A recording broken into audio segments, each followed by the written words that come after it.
But you have never lived. Never had to make an impossible choice. Life is full of them, but what do you know of life? There is such complexity in this universe, where good and evil is a miasma that cannot be traversed. There is fire, and there is darkness. There is cold, and there is heat. There is lie, and there is truth. These are opposites, black and white. We know where the lines are drawn. Your verdict will be impartial. It will be pure, devoid of such interpretive interferences. We are sometimes forced to make decisions we will regret, you know. Sometimes there is no right choice. For you, not for me.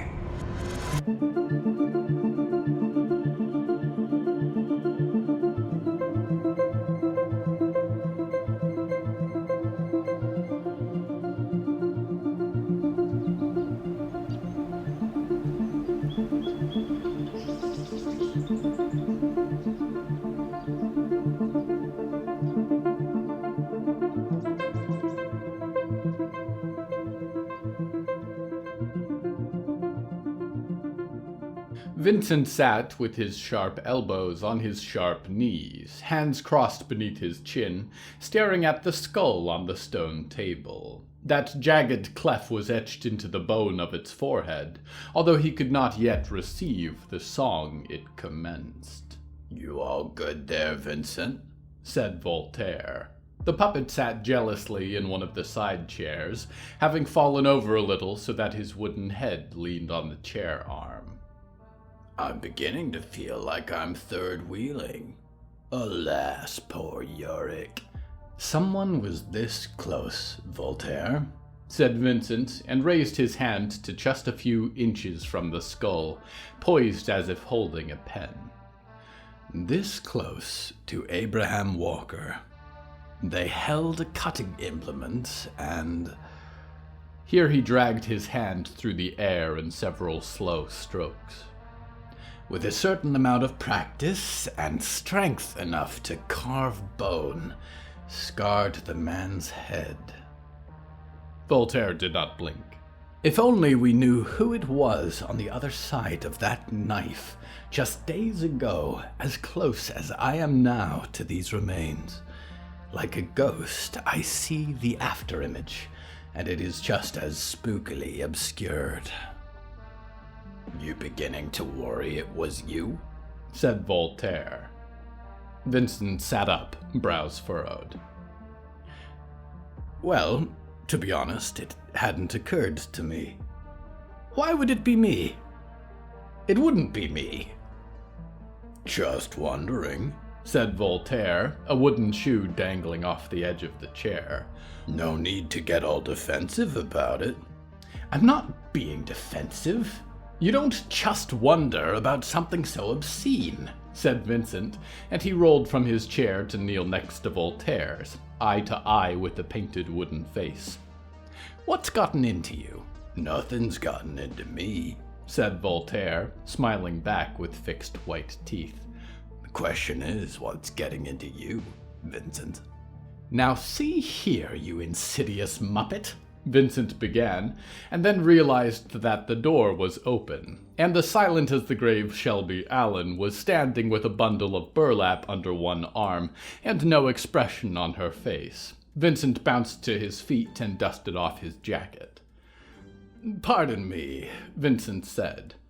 "I was in the middle of something." "This is why everyone thinks you're crazy, Vincent," said Voltaire. "Shut up," said Vincent. "They do not." "I talked to Kat," Shelby said. She still had not moved from the door, which she occupied squarely. "What?" said Vincent, adjusting his tie. "We have a cat. I talk to it sometimes. It doesn't understand because it's a cat, but I like to pretend." "Ah," said Vincent, and smiled weakly and glanced to Voltaire. Yes. I suppose we develop our own illusions of companionship. Was there something I could assist you with, Miss Allen? That's the skull of Abraham Walker, Shelby said, taking a step in. Vincent realized the skull was still sitting on the morgue table. Yes, I was searching for any more clues, said Vincent, stepping back around the other side. Shelby came to rest in front of it, studying the carved symbol as if looking for the following notes. She unfolded her bundle then, and placed a large piece of bone onto the table. Hey look, a human femur, said Voltaire. I know what it is, muttered Vincent, and then spoke up a bit for the watching Shelby. Whose is this? What have you brought me? It's all we have left of a murder scene north of Big Mikey's house, Shelby said. That and the head of a scout post javelin, which is with Sheriff Virgil. Are these bite marks? Said Vincent. Big Mikey was using it as a toothpick, apparently, Shelby said. Is Big Mikey the murder suspect? Said Vincent. Sure, blame the big kid, said Voltaire. He found the bodies later, said Shelby. I saw who did this. My parents were killed on the way here to Scout City. So was Abe. So were these people. Your parents died a number of years ago, said Vincent. You think the killer is the same? He's huge, Shelby said. Wears the head of a pig. Had an outfit like some kind of circus man. What I'm missing is how he's connected to the instrumentalist. Why he would do this. She raised a calloused finger to the skull. I've been doing some research on the instrumentalist, said Vincent, studying both bones, to try and unveil anything about our resident murderer. He believed, and it seems to have been verified well, although it was before my time, that human spirits could be harnessed, and that the greater the pain that the spirit endured prior to its passing, the stronger it would be. These creative methods of torture were an art of the craft as much as a punishment for sin. But there was a process involving a cabinet, a door, a ritual to bind the spirits released to their instruments. What sin are we being punished for, I wonder? Let's find out, said Shelby. Can you tell me who this is? You expect me to identify someone based on a single bone, mangled by a giant, Vincent said, and shuddered as he began to open his fungal eye. Well, let's see if we can't at least sort out some demographics.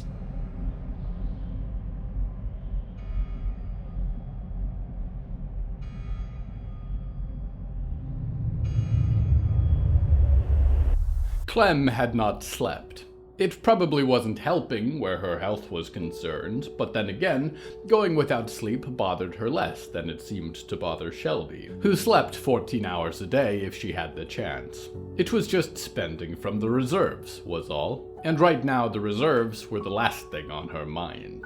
She'd tossed and turned for a bit, recorded some more of her thoughts on the little yellow tape recorder she'd been given by Lawrence, and then it was back to the case. It began by putting the thoughts onto paper. Crumpled shop receipts, old scout checks, pages from long-dissolved books, anything you could scrawl legibly on was at risk of becoming part of the process. Instrumentalist, Solomon Reed. Walter Pensive, Solomon's House. Abraham Walker, Russell McGowan. Big Mikey, Abraham's Cabin. Puck, the Carved Skull. Murder, Javelin, murder, Dog and Bear Trap, murder. A brief moment away to stop said dog from using its 3 working legs to reach the bread on the countertop. The Log Fall, the Pig Man, Shelby Allen, Mulder Allen, Murder. The Cleaver. Another stop, wrestling her good pipe out of the Beagle's mouth. The dog went to flop down by the fireplace and sneezed at her. She sneezed back. She rubbed at the tooth marks with her thumb where the wood had been scraped. The femur, she muttered, and added that to the growing pile of notes, and sat there for a long moment contemplating the spread of words until the Beagle bounded up to her, scattering them across the office floor. "You're a bad assistant," Clem said, and led it out of the apartment, and as it turned around on the landing, shut the door in its face. She returned to sit on the office floor and gathered her notes again. She found that two had ended up under the sofa together. Skull, femur.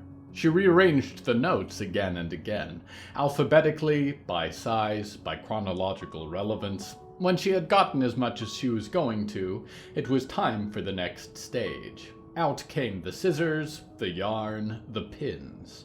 Virgil had taught her how to make these once, in a bygone time when she was aspiring to step into his cowboy boots. They'd both been different then. He'd been the man the whole scout post looked to for security, and she'd been bright-eyed enough to believe that anyone could carry that responsibility honestly.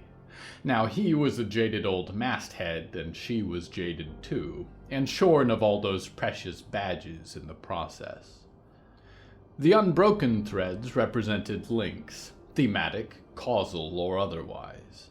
Walter Pensive connected to Instrumentalist's house by sight of murder, and by murder to Instrumentalist. She pinned a question mark on one thread in particular, the line between Pigman and Instrumentalist. At least 3 years between the death of Solomon and the first sighting of the pig. There were likely more that he had killed in the interim that had just never reached the scout post to tell about it, or had been attributed to the wildlife. And yet, fishers don't inscribe their victims with music, butchers don't make their meat an elegy. "Why now?" she said, facing the expanding web of information tacked to the walls of her office. "Why this?" She touched the illustration of the skull and the mark it held. And then she tried to forget about it for a while, and picked up her saxophone from by the window, and put some of her numbered breaths into something low and contemplative and soulful. The music meandered with her thoughts, at times frantic and rising in ascendant climbs, and at others a deep melancholy. Cleaver, skull, femur, murder, murder, murder.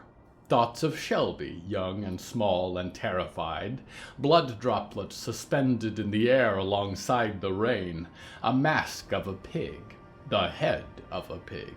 A man screaming as a sharp edge illuminated his forehead like sacred manuscript. Her fingers flickered on the keys. Body after body vanishing into the woods, boots running, the tear of ruptured skin while the Beagle in the trap watched. And her music came abruptly to an end. Blood dropped to the floor, ran down the tarnished gold side of her instrument. She looked down to find that her pinky was missing its nail, which lay on the ground, and blood welled in the nail bed. She stuck the finger in her mouth and cursed and set her saxophone down in a hurry. She fetched her patchless coat and slid down the banister, and found the Beagle napping down in the little lobby before the front door. She realized she had no leash, so she picked it up beneath an arm and set out grimly into the late morning. This was going to suck. You also can't be out here to prove a point. The world is stronger than you. You're not a cop. You can't try and make them fear you. You've got no stick to beat them with. The world has the stick and the gun, and if you're going to beat it, you're going to have to outsmart them. I know that might not be your strong suit. Didn't think it was mine either. Sometimes, all it takes is someone who cares enough to look. And you're good at that. "Going to have to get you a name at some point," Clem said. The Beagle squirmed occasionally, but had largely settled into being carried like a child through the meandering crowds of Scout City. Spot. Beagley. Bugle. The Beagle, with one good eye and 3 functional paws, did not seem to like any of these, and it snorted at her. The sky was too bright here in the upper stretches of Scout City, high above the titanic tree line of the forest. Remember, she thought, this is bigger than you and your past and your grudges. This is about trying to save a life. This is about trying to beat him to the punch. Even so, she thought about turning around and going back to the stumps.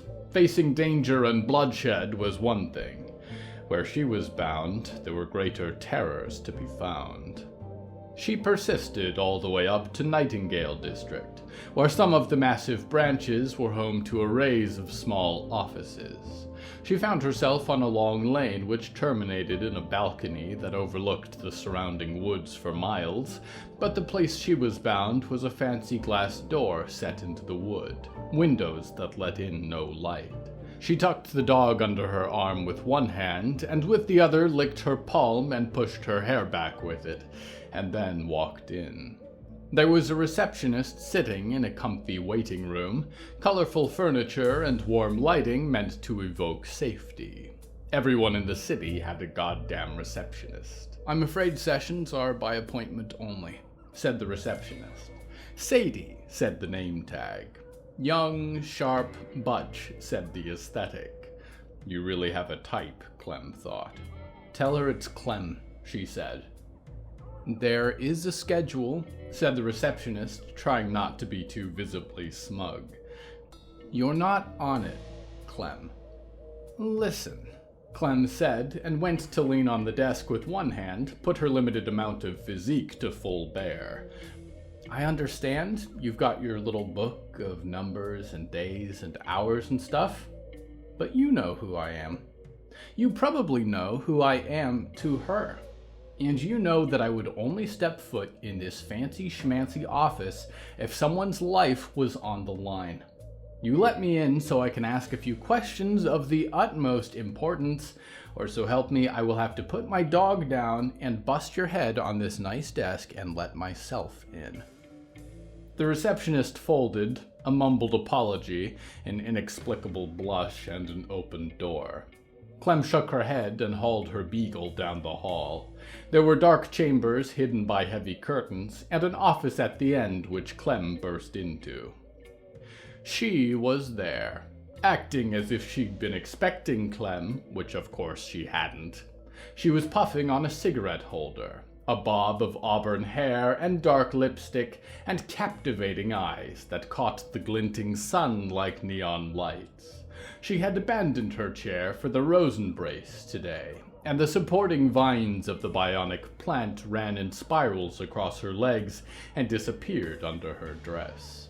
"How am I supposed to stop seeing you if you keep barging into my office?" Danielle said, and breathed out a pink mist from whatever she was smoking. It smelled like strawberry and made Clementine a little drowsy. "Do I dare ask what you've come to bother me about today?" "Yeah," said Clem, and held out the dog with both hands, and it whimpered. "Do dogs dream?"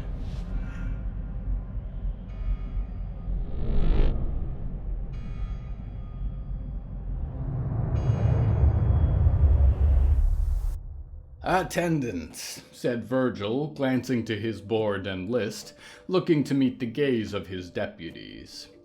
"Deputy Cole Kane, lower trunk." "Here," said his son, arms crossed, maybe a little too much attitude for the gravity of the hour. "Deputy Oswin Scants," Virgil said. "Upper trunk." The overseer of the upper trunk wore a shroud of sheer white fabric that hung from the brim of their hat like a beekeeper's net, for protection from the sunlight, although it also made Virgil less queasy to his stomach. "Here," said Oswin, gloved hands clasped together solemnly. "Deputy Ignatius Thorpe, Stumps," said Virgil. Ignatius had slick dark hair that burst into upturned flickers at the back of his head, and always had seemed too posh to get his hands dirty.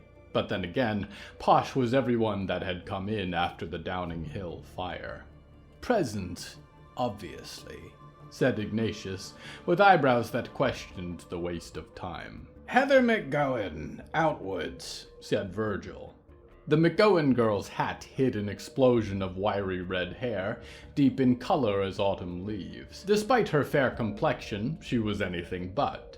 She was almost as burly as Cole, and at least as strong. Here, she groaned. Virgil thought momentarily about how the group might have looked if Clementine had grown to be a part of it. But the line in the sand had been drawn, and deepened day after day into their present divide. The camosept whirred and flickered as the fungal apparatus dreamed up an image of a silver javelin head sitting on the desk. Deputies, we are entering a period of high alert for all districts of Scout City, he began. Early this morning, a scout post javelin was recovered from the scene of a multiple homicide, said Ignatius. That's the word for it, said Virgil. People are dead, is the point. This was a group of a few folks. Exactly how many died and who they were is currently under investigation. We should be the ones investigating it, said Cole, arms crossed. We will, said Virgil, waving a hand. We are. That's the subject of this meeting. Clementine beat us to the lead again, did she? Hummed Oswin. It's becoming a habit, Cole grunted. We're authorized. She's not. I don't understand why she's even allowed to interfere with these cases. Before Virgil could speak up, the McGowan girl did. So what did they find? Do we know who did this? The bodies were reportedly dismembered, which sounds awful similar to what happened to Mr. Walker, Virgil said and gulped. And the same way that Mr. and Mrs. Allen were. Mr. and Mrs., said Ignatius. Shelby's parents, said Heather. That's interesting, said Oswin. It's stupid, said Cole. Cole, said Virgil. Sorry. It's unlikely, said Cole. If we're taking Shelby Allen's word for it, she believes a pig man killed her parents. Only she ever claims to have seen it. Were there any witnesses this time around? She says she saw it, Virgil said, deflated. No one else? Said Cole, although it wasn't a question. No, said Virgil, grimly. Supposedly, he got away into the northern logfall before Clementine could catch up. Great, said Cole. So we're chasing ghosts. The northern logfall is very scary, said Puck from the police pen in the back. Quiet back there, said Cole. I'm not saying what I believe right now, just that it's our job to investigate this with the utmost seriousness. Starting right now, said Virgil. He realized he and his son were bickering now while Oswin and Ignatius and Heather looked on. He took off his hat, wiped his brow, and circled back to his desk. Cole, Heather, you were kids when this began. Oswin, Ignatius, this was before you joined us. We've seen this all before. It was Walter Pensive, our first groundskeeper, who saw the warning signs. People going missing on the outskirts. People who the instrumentalists thought wouldn't be missed. It won't stay that way. Whoever this is, they're going to cut closer and closer to us. See how much pain we can take. Now I think the instrumentalist is dead and buried, but some hooligan, pigface or otherwise, is hiding behind old masks. The threat is real, so we have to keep our heads. Keep Scout City from exploding into a panic, because if people scatter, we won't know who goes missing after that. Out there is a predator waiting for its next opening, so we are going on double patrols. We are going to follow up the scene of every murder and disappearance, and we will catch whoever this is before they strike again. In the instrumentalist days, said Heather, unusually thoughtful, there was a lockdown? A curfew and all that? Do you think that would be a good idea? Virgil sighed. if it comes to it, I'll ask Mayor Val, he said. But the day a public measure like that hits the news, the panic begins. I'm confident in our team to catch this guy before it's too late. Right, Cole said and adjusted his belt, his jacket. Let's go on the hunt. You've really been shaken by this, haven't you? What did you expect? The great love of my soul was murdered. Or so he let me believe. I didn't mean to hurt you with this. That's what worries me. You should have known better. What did you have in mind for us? Well, much the same as the rest. We pick up where we left off.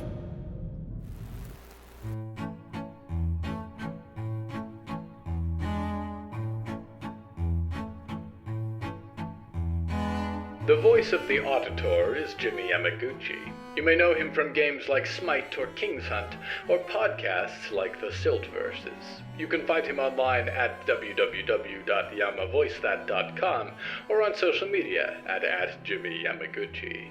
The voice of Clementine Maidstone is Libby Wellman. They can be found at its.rating.sunlight on Instagram. The voice of Merylmar Reborn and Reborn is Evan Michael Lee. You can find him on social media at Evan Michael Lee. Hello from the Hallowoods is written and produced by William A. Wellman. Hello, that's me. If you enjoyed this show, please don't forget to follow it and share it with a friend. The bonus story that goes with this episode is called File 14, Rose Embrace, and is available on the show's Patreon at patreon.com/Hallowoods. Because we operate without ads or sponsors, our supporters are all that keeps this show going. Plus, supporters get weekly bonus stories, access to our weekly Q&A live stream, behind-the-scenes content, exclusive merch, and even more. Merchandise and episode transcripts are available at hellofromthehallowoods.com. You can even find us on social media at the Hallowoods. Music is used under license from Artlist.io. Until next time, dreamers, please only use time travel to go forward. And please make sure your tempo meter is calibrated for 1 minute per minute. Even under the suggested settings, mileage may vary.